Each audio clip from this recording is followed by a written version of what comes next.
On your Thursday episode of Locked On Raptors, who will lead the Toronto Raptors in all of the key statistical categories? Points, assists, dunks, all that and more coming up on today's show with Jamar Hinds of Raptors Republic. Thanks for hanging. You are Locked On Raptors, your daily Toronto Raptors podcast, part of the Locked On Podcast Network. Your team every day.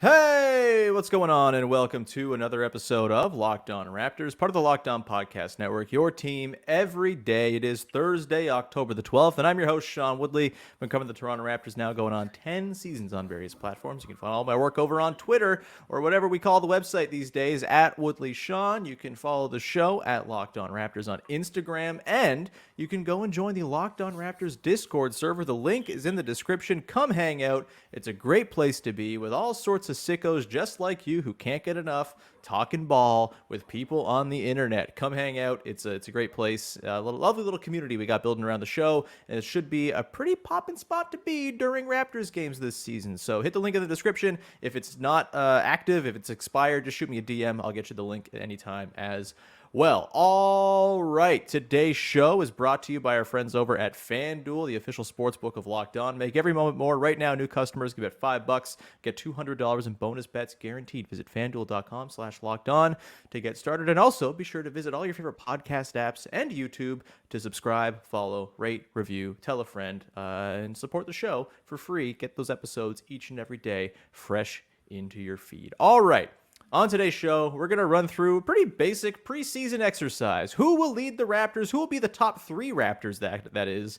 In all of the major statistical categories, we're going to run through points, assists, rebounds. Ever heard of them? We got blocks, steals, and a couple other ones as well, including slam dunks, the most important stat of all, made threes. We'll rattle off as many as we can over the course of today's show. We will do so with our pal Jamar Hinds from Raptors Republic. Jamar, how are you, my friend? I'm doing good, and you finally went up to 10 years. I was waiting for when you were going to change from 9 to 10 in your intro, so congrats. Oh, thanks, man. It makes me feel very old. Yeah, I think like media day was when I was like, all right, new season. I can do this now. It's Okay. I'm not doing stolen valor to say I've done 10 years covering the team. Let's dive in here, though. We got a lot of stats to run through. We got a lot of dudes to talk about as to where they're going to rank. We're going to try to assemble the top three in all of the major stat categories for the Toronto Raptors this coming season. We will begin. Where else will we begin? Points. It's what everybody cares about. Who's going to lead the Toronto Raptors in points? Who will be second? Who will be third? Little refresher. Last season for your Toronto Raptors, Pascal Siakam led the way at 24.2 points a game. Fred VanVleet was second at 19.3. Those points are going to have to be dispersed somewhere. And Gary Trent Jr. came in at 17.4 points per game. No OG Anunoby, no Scottie Barnes, no Jakob Poeltl, no Malachi Flynn. None of those guys sneaking into the top three. Jamar, let's begin with you. Who you got as your Raptors leading scorer this season? Is this one pretty chalk? Do you think it's going to be Pascal? Yeah, it should still be Pascal. I know they're tinkering with him working off the ball more and Scottie being more of a focal point offensively than he was the first two seasons, but Pascal should still lead the Raptors in scoring. Now, I don't know if he's going to score 24 points a game. It might go down a tick, but he'll still lead the Raptors in scoring. And then to round out the top three, I would actually go Scottie second. Okay. And OG third. OG third. Okay. I would have Gary falling out of that top three because he's, from what I've seen, he did that preseason game. I want to say he led the team in scoring. He did. But 22, 1-0, the classic Gary Trent Jr. line. We love him for it. Just buckets. But generally, he's going to be coming off the bench, and it is possible to average like 17, 18 points a game off the bench. But I just feel OG's a guy that has been talking about being more in the offense for a few seasons now. So I think OG would score more than Gary being a starter. So I'm going to go with Scottie being more of a focal point. I have him at 2, Pascal 1, OG 3. Yeah, I'm with you. I think Pascal number one, and I think honestly his offense is going to come a lot easier this season. I would imagine because he's not going to be asked to run very slow developing pick and roll offense where he is just like this heliocentric force who's just trying to make things happen in the face of many defenders being thrown his way. I think he's going to get to attack tilted defenses a little bit more often. I think his efficiency is probably going to go up. His usage might dip like a little bit. I think it's pretty hard to carry like a 30% usage rate, which I believe is what he carried last season. As I double check right here, 28.8 was his usage rate last season. So, not like a Russell Westbrook or Luka Doncic level usage, but I think we'll probably see it dip down a little bit. But I think the efficiency and I think a lot more 3-point shooting, frankly, is going to lead to Pascal kind of netting out to around 23, 24 points again. Okay. Second on this team, actually not going to go Scottie Barnes. I think Scottie will get to a stat I think he's going to lead in a little bit. I Okay. think I probably will go OG for number two here. I think, once again, very similar to Pascal, I think he's going to get to benefit a lot from tilted defenses, from, the initiation happening, from the sort of dribble handoff spots and all of that. And I just think, like, OG was so bloody good down the stretch last season, playing off of Jakob Poeltl with a big man who can pass to him. I feel like he maybe is the player who benefits most from that. I'm sure there will be some moments where he gets some creation kind of sprinkled in there as well, but I frankly think there's a real opportunity to kind of let OG lean into the stuff that OG does incredibly well, even more this season. And so I think he probably scrapes around 19, 20 points a game. I think he probably Really? fills in that Fred Okay. role around 19 a game. And then beyond that, I think I might have Gary third. I Still Gary think third. Okay. he's got to be the trigger man. Someone's got to shoot Yeah. on this bloody team, Yeah. man. You're right. You're right. And yeah, and I think Scottie, I think Scottie will have like an uptick in his scoring, but I think he'll probably come in around fourth. But the playmaking will probably be the thing that really kind of sings there for him. I'd say, Goji comes in around 19 and a half, 20. Gary probably comes in around like 16 and a half, 17. And Scottie's probably like fractions of a point behind. I think those four guys, though, are going to, kind of be the dudes who carry the day, which would make sense. It's kind of what's happened on this team for many, many years now. Do you have like a stealth, like, okay, everything breaks right, this guy ends up as a top three scorer on the Raptors? Or maybe everything breaks wrong. I suppose it could go the other way as well. I mean, the only one I left out Gary, and Yeah. you have him on there. Outside of that, I can't see someone having some sort of insane season to just surprise me and jump into the top three.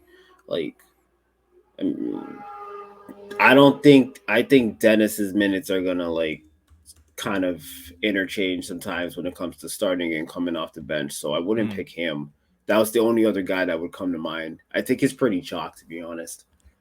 Yeah, I mean, you go back to 2019-20. Dennis Schroeder was a finalist for Sixth Man of the Year, 18.9 points a game over 31 minutes a game. I think he's Okay. probably like the stealth guy, especially if they do end up sort of moving to him coming off the bench, which I think they should do. I'll keep on hammering this until they do it, or until this Dennis starting five proves they can kind of overcome the very stark lack of shooting in that group. But I think if you can run Dennis with like a spacing heavy bench lineup, he could totally go off and kind of have like a six man of the year caliber season where you're averaging 17, 18 a game. Not saying it's likely, but he's probably my stealth pick if someone outside of the usual suspects is going to slide in there. Okay. Very quickly, let's go to total three-pointers made, kind of tying into the scoring situation. Once again, big vacuum to be filled. 207 threes out of the 880 the Toronto Raptors hit last season. Almost a quarter of the threes were off the hands of Fred VanVleet. They're going to have to fill in that gap somehow. Gary Trent Jr. was second at 166. OG was third at 142. And then no one else broke 100 on this team last season. Who do you have as leading this team in threes? We don't have to necessarily do a top three for this one. I kind of think it's interesting just kind of thinking about it as to who the single leader on this team might be when it comes to 3-point volume. I think it's going to be Gary. I Yeah, can give you a top three, though. sure. Go nuts. I'll go Gary 1, OG 2, and 3 is kind of tough. 3 is kind of tough. I thought you were preparing for a Grady Dick statement of intent. I'm He's not doing it, sure. baby. I'm not sure, Grady, but hell, you know what? It would be great if you could do this. But why don't Yeah. we put Pascal at 3? I was going to say, Pascal, I think there's going to be more catch and shoot Yeah, opportunities for him. He's we going were to just have to talking take about them. this. So yeah, I think I'll go with that.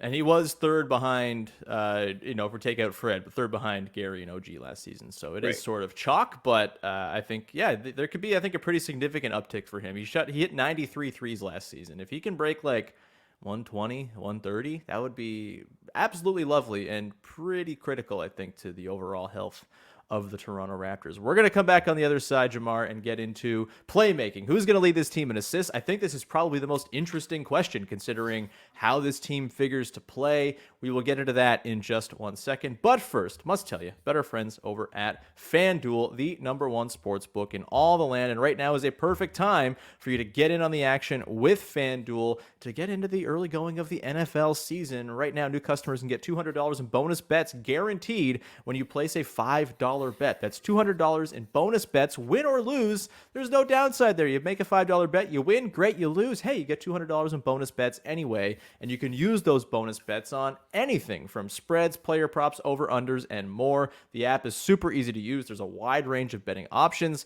and of course, like you don't even just have to do football stuff, right? Maybe you're a hockey fan and the NHL season started. You want to go, pick a Stanley Cup winner down the line, lay some futures bets. You can do that with the NBA as well. Maybe there's somebody out there in the NBA who you're like, that's a stealth MVP candidate that no one's thinking about. Maybe we throw some money down there. Either way, you can all do it with FanDuel. Visit FanDuel.com/lockedon to kick off the NFL season, as well as all the other sports seasons that are ongoing right now. FanDuel, official partner of the NFL and of the Locked On Podcast Network.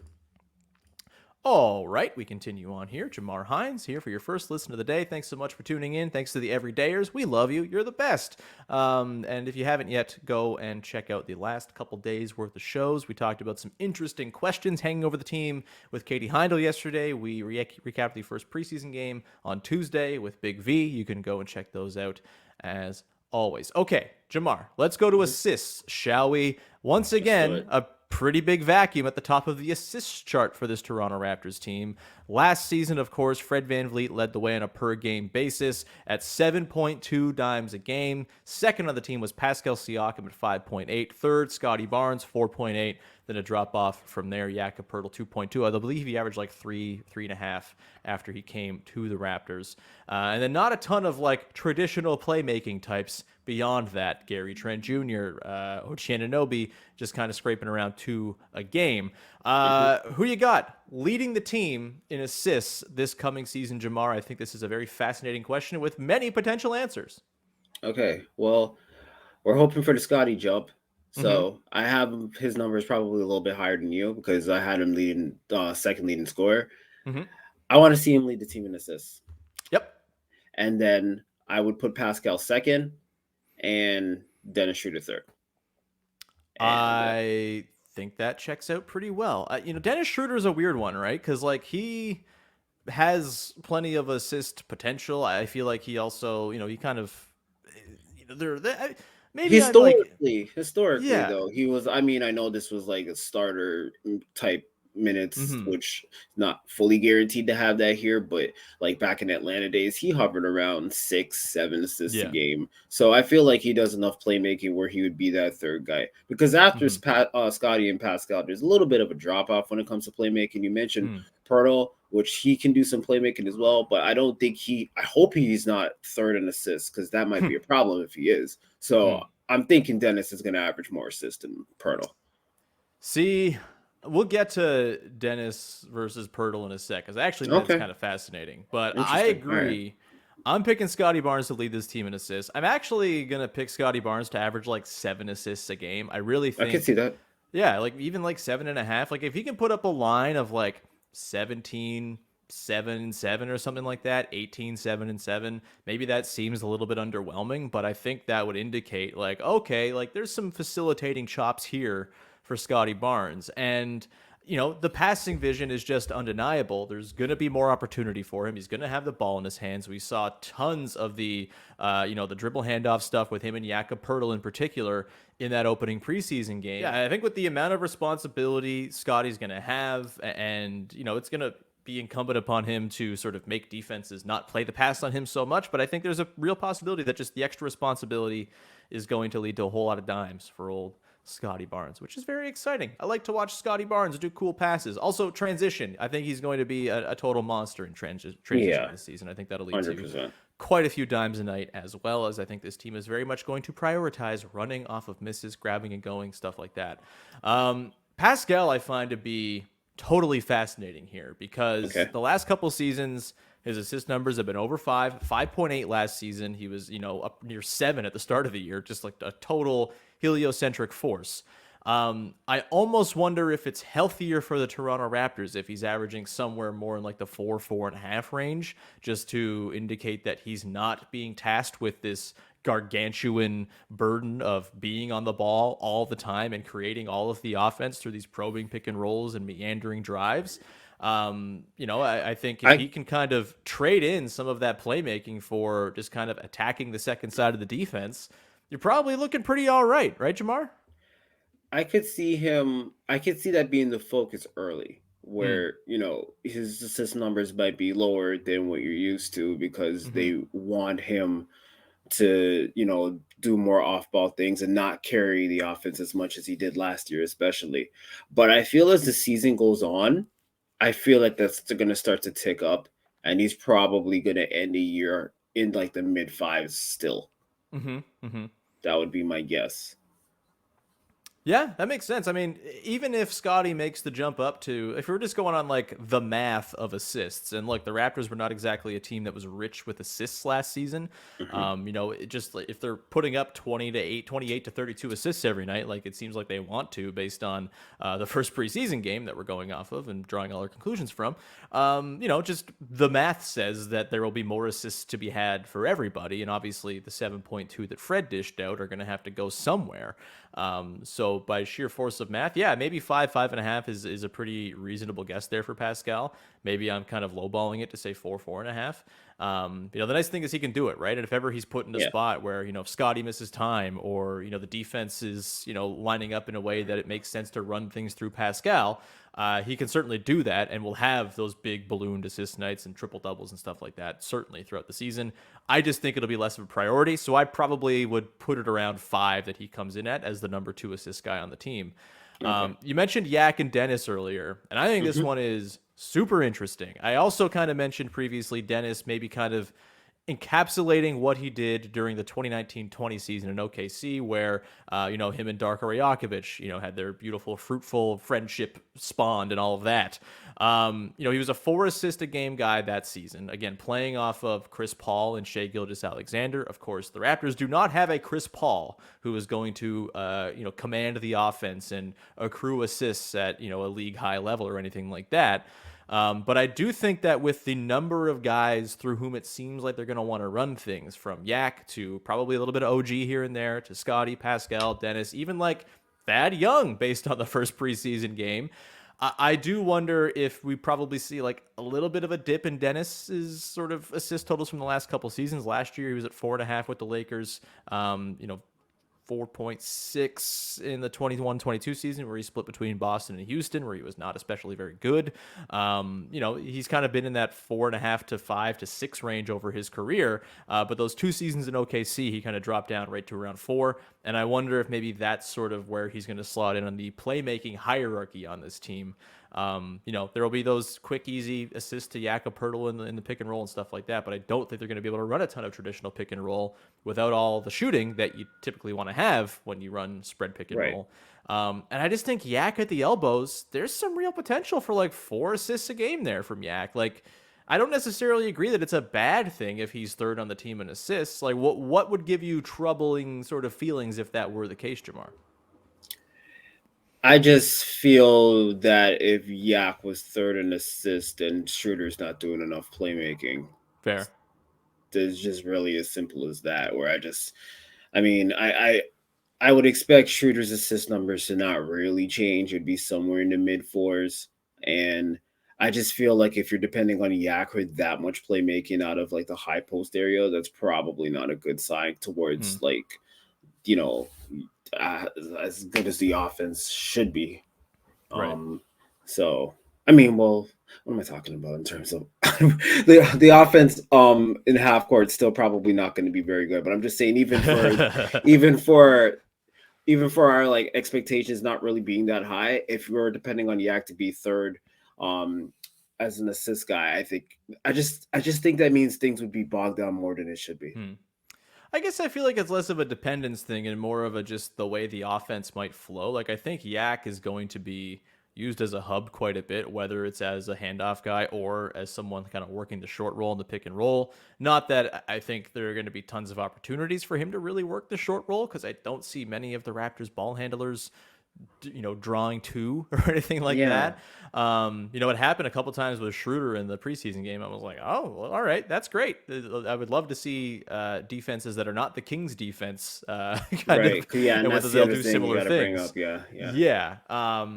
But yeah, I think it could be close. Maybe I'm Okay. overestimating the hub that will be Jakob Poeltl, but I think I might just for fun's sake say Yak third, Dennis fourth, just by a hair. Like I think they'll both be kind of in the 4 ballpark, but I kind of like the idea of Yak being that. Look, I'm a sucker for a big man who does cool Okay. passes. Everybody knows this. I'm an absolute mark for it. So And perhaps I'm also, being seduced by it here.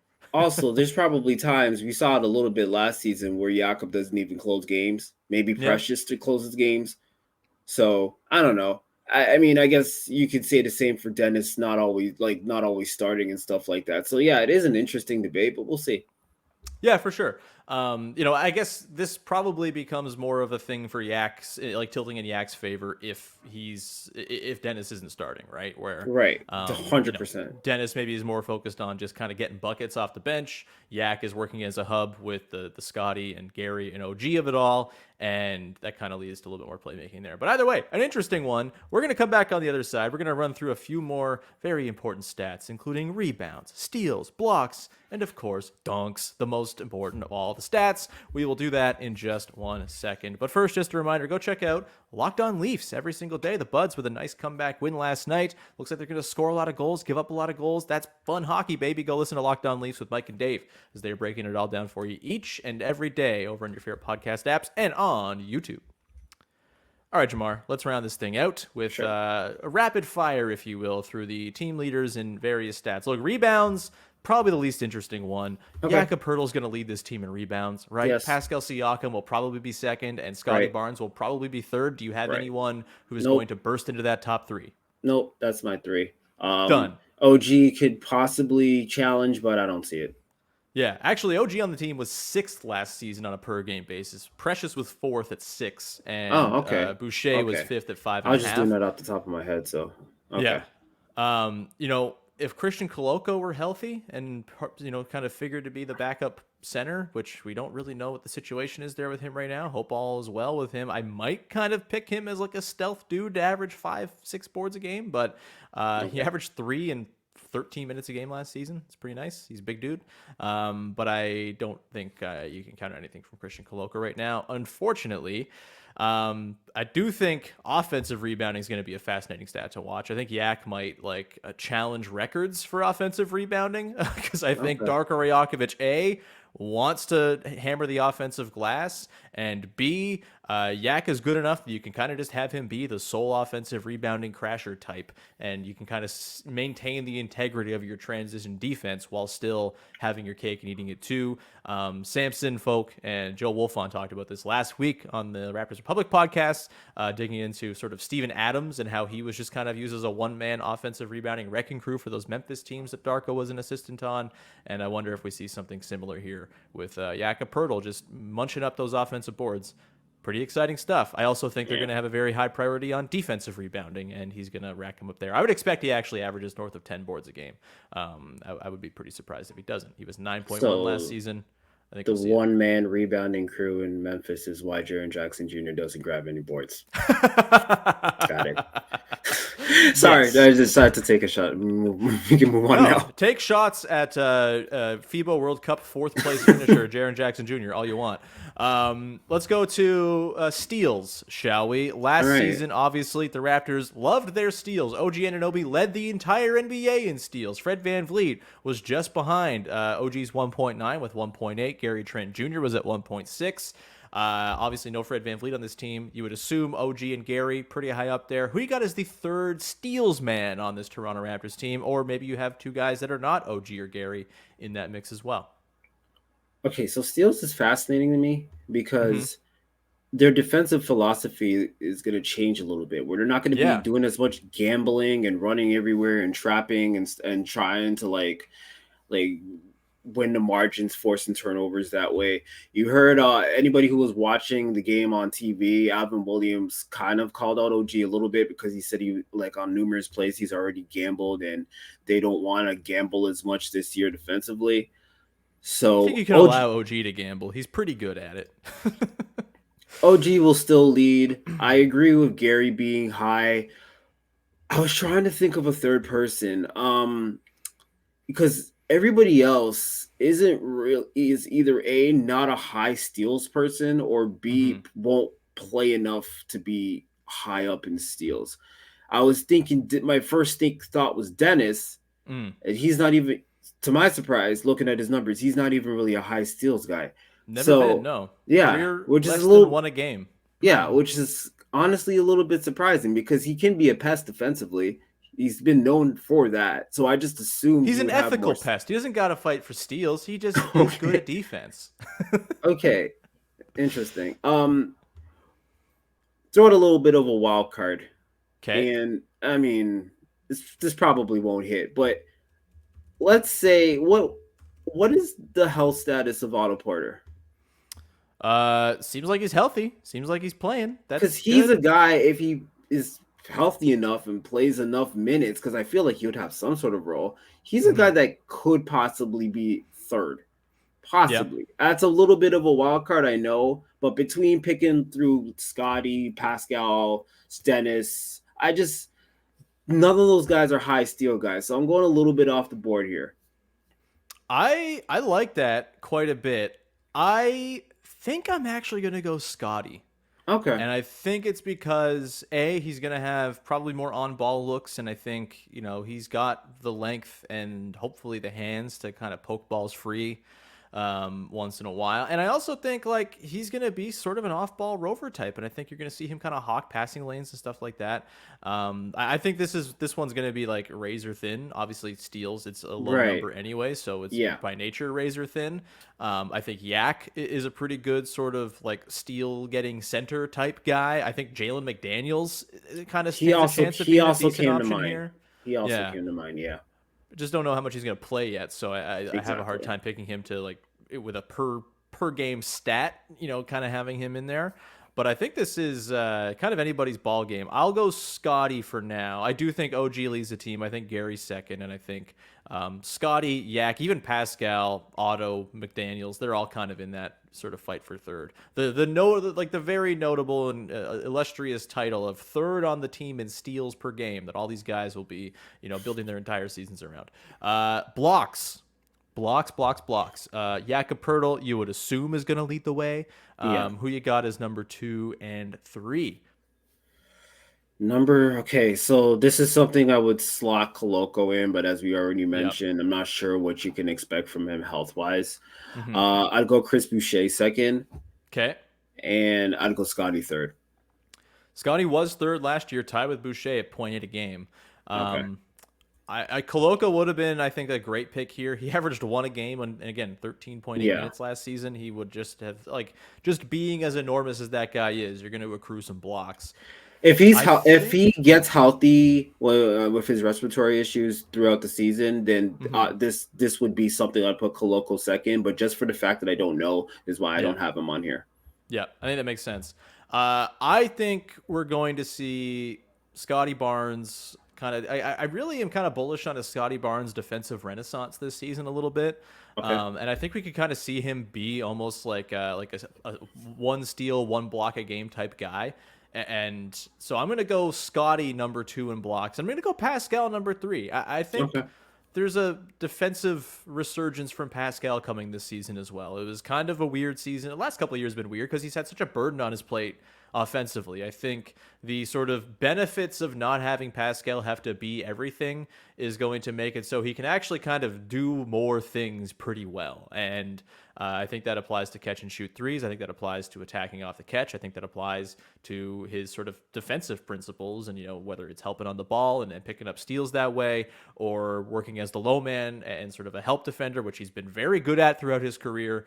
I'll go Pascal. He's never been a huge blocks guy, but I kind of like the idea of him, Scottie, and Yak kind of converging at the rim to cause all sorts of hell for opposing players. Let's go to the only stat that matters. Dunks. Dunks. I've just pulling up the stats from last year in the number of raw dunks. OG Anunoby led the team with 103 dunks last season. Yeah, what's up? Yeah, I was gonna. Sorry, I was gonna. Were you gonna do some trivia on the fly?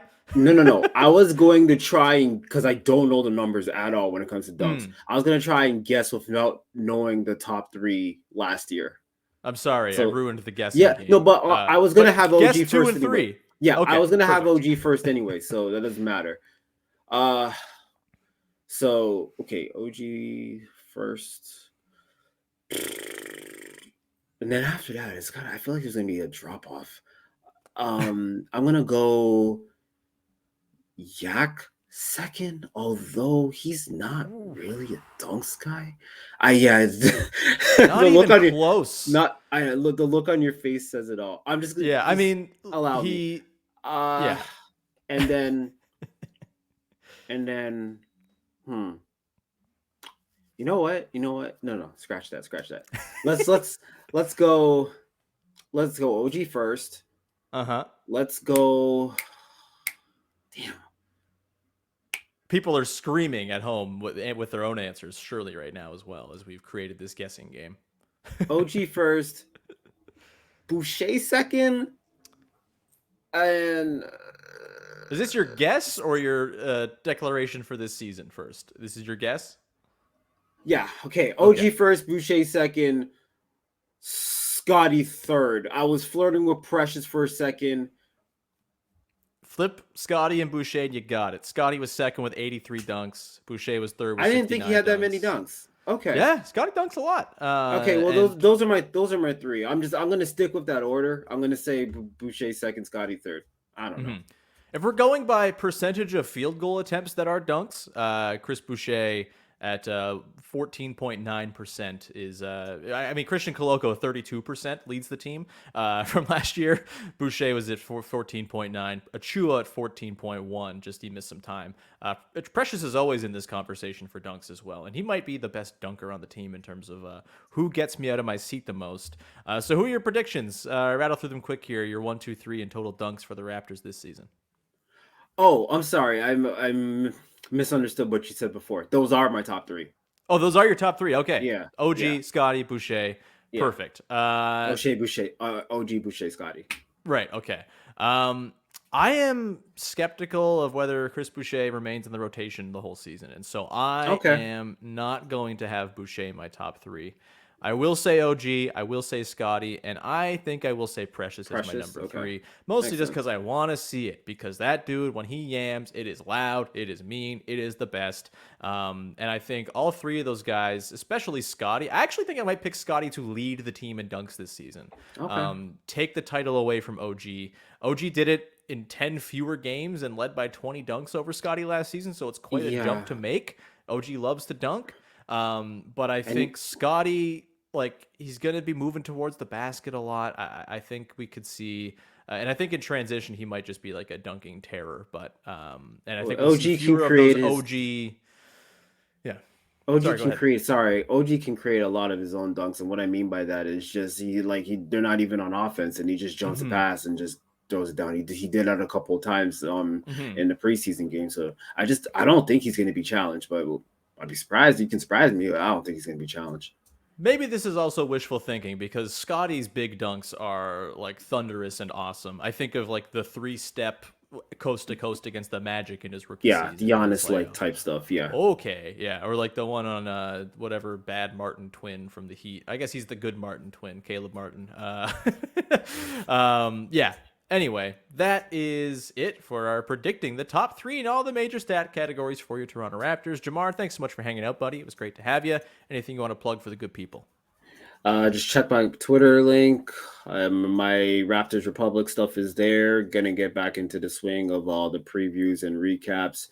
I had one for the first preseason game, and then we had this weird week-long break between preseason games, which is I odd. hate it. It's like, okay, so you have some teams like the Celtics that play back-to-back, and then you have the Raptors who play one game a week, like the NFL. And then you have some teams with 6 preseason games. You have some teams with like 3 or 4. You have the Mavs who are playing a bunch of theirs internationally. The preseason schedule is weird to me. I'm not like having a major gripe about it, but it's just like, who made this? I don't know. Yeah. I mean, if we're going to keep on going with the charade of a 3-week preseason, like we all need it in our lives, at least like have some games to watch.